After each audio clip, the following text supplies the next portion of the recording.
Hey, what's up guys? This is Tyler from Elite Snake Projects. I posted a video on this fridge and I asked if you guys wanted to see a step-by-step video on how to convert a mini fridge or wine cooler or anything like that into an incubator, so that's what I'm going to do.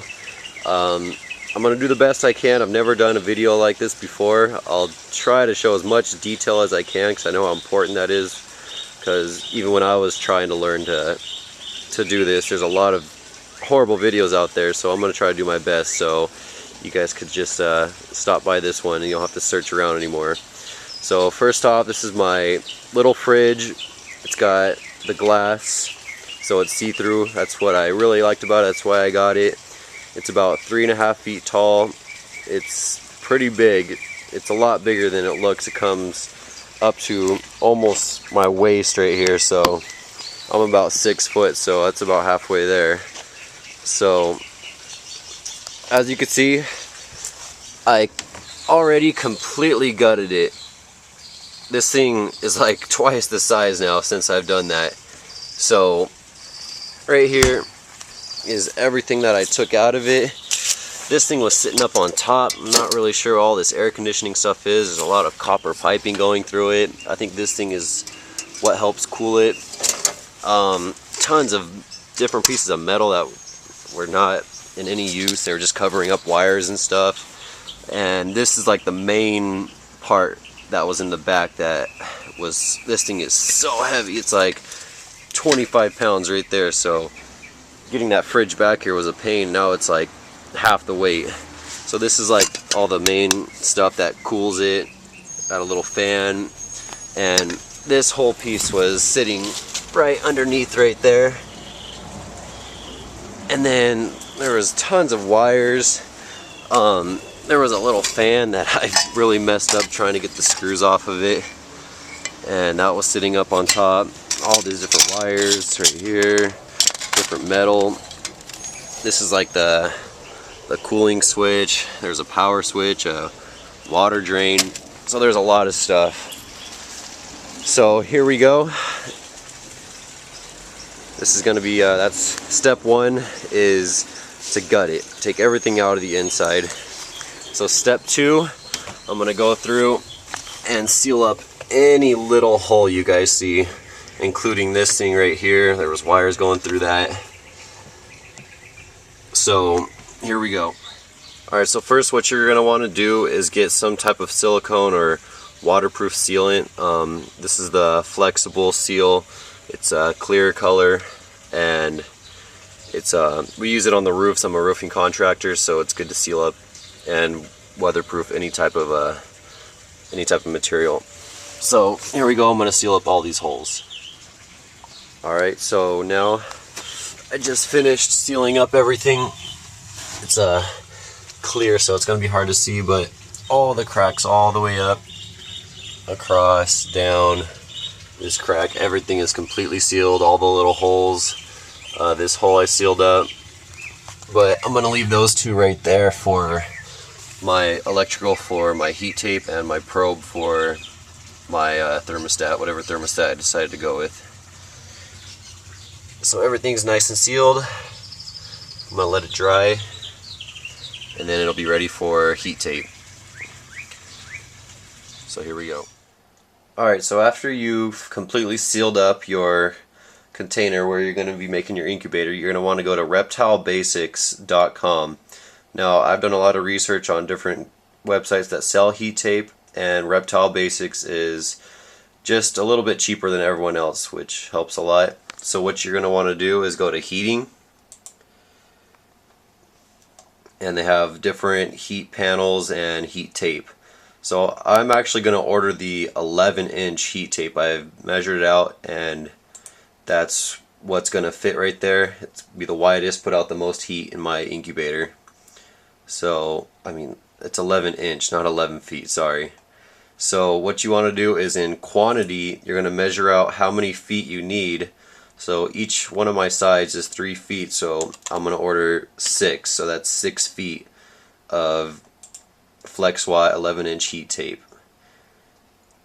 And on this website, Reptile Basics, they they already attach the power cord, so it's a lot easier to install. So after that, you order that, your heat tape, measure it out, you go to heating, and you're going to want to buy the wire clip insulator set. Okay, so now this is what's attached already. So you can see right there, the metal right there is already attached to the power cord, and you attach those two metal clips. So I'll show more detail on that once it's sent. And then the insulator clips. So you're going to want to order this too.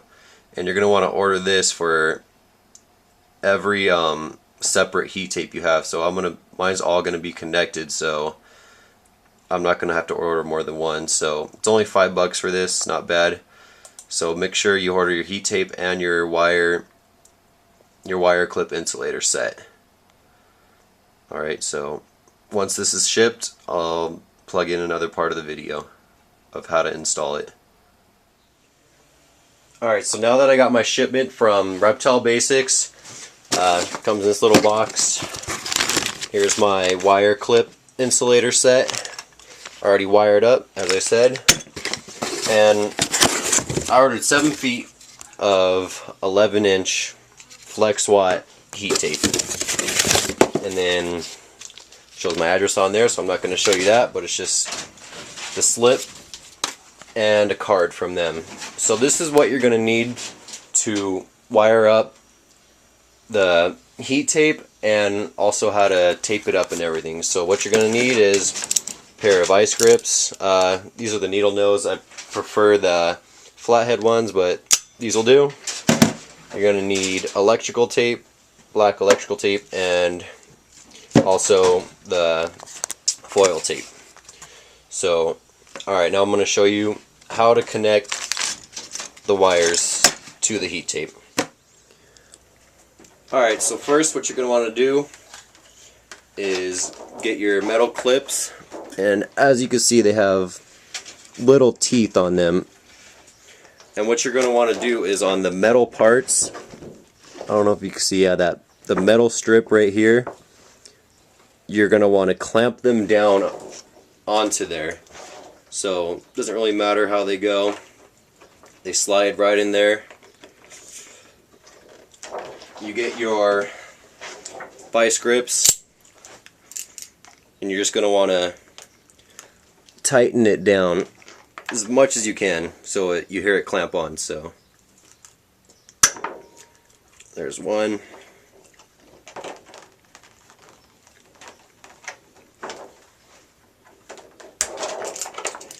And you're going to want to do that a couple of times so it connects through the plastic.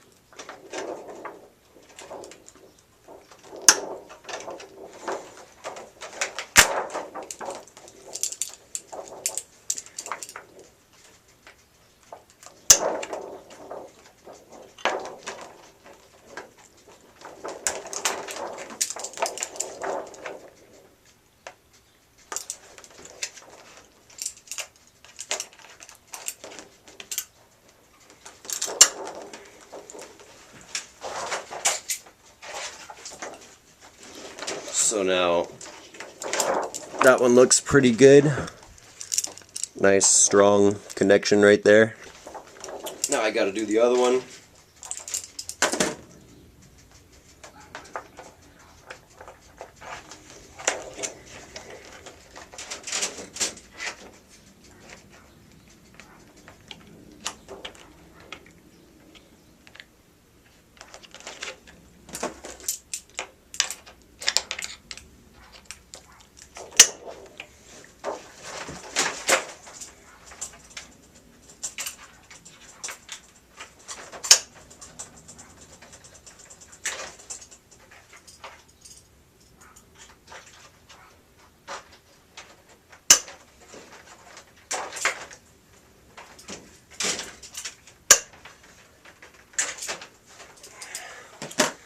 Alright, so there you go. Completely wired up. And then, most important, your insulators. Now these are gonna what gonna protect you from getting shocked, because As soon as you plug this thing in, if you were to touch these metal pieces, you would get a good zap. So these are very important for your protection.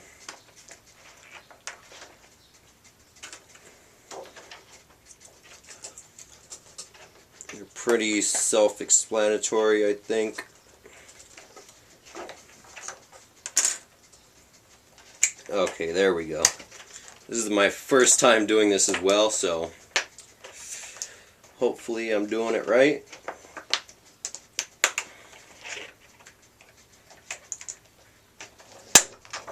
Just like that. That's what you wanted to hear.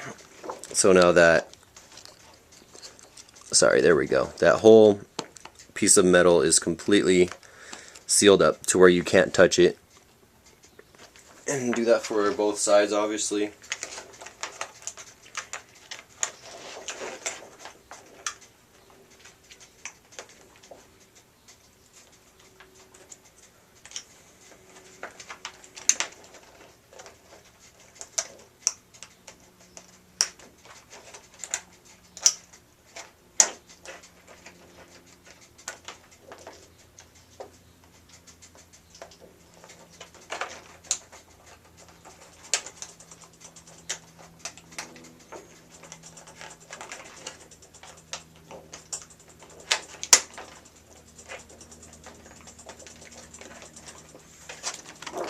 Alright, so now there we go. Both insulators clipped on. Now what you're going to want to do, and this is a very important step that a lot of people don't explain, is with your electrical tape, the other end of the wire right here, this thing is really long. Those wires right here, the very tip is exposed on both ends. So at the very end of your heat tape with the electrical tape, you're going to want to cover those ends up.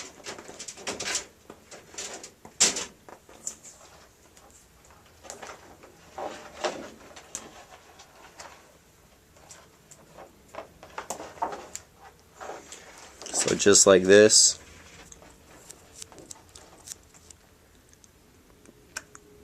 And then just fold it over. So now they're not exposed.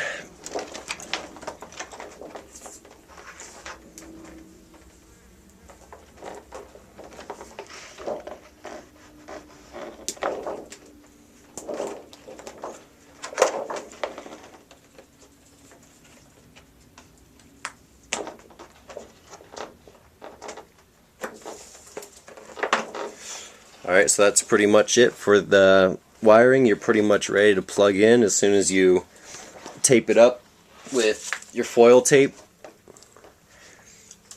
And that'll be the next step. Alright, so after you wire up everything, you go ahead and tape it with the wire, or not the wire, the foil tape that I showed you all the way down the edge. And there we go, that's pretty much it. I just put my shelving back in. Here's my probe right here, and it goes out to the holes in the back that I showed. And then I have my thermostat. It's just the Zilla thermostat. I got it set at 89 right now because it's just an extra one I had laying around from when I was incubating through my Hubabator, just leopard gecko eggs. So I'm gonna eventually get either a Helix or the Vivarium thermostat. There's a couple good ones out there, but I just don't have money for it right now, but that one will do. I'm just gonna probably run it for a good week to make sure temperatures are good.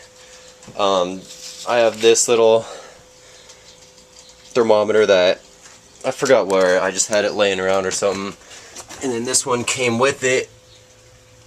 And then also I have, where is it? Well, I have another little thermometer that's got a probe on the end that I'm going to be using, an electronic one. So yeah, thanks for watching. I hope I said everything. I'm pretty sure I did.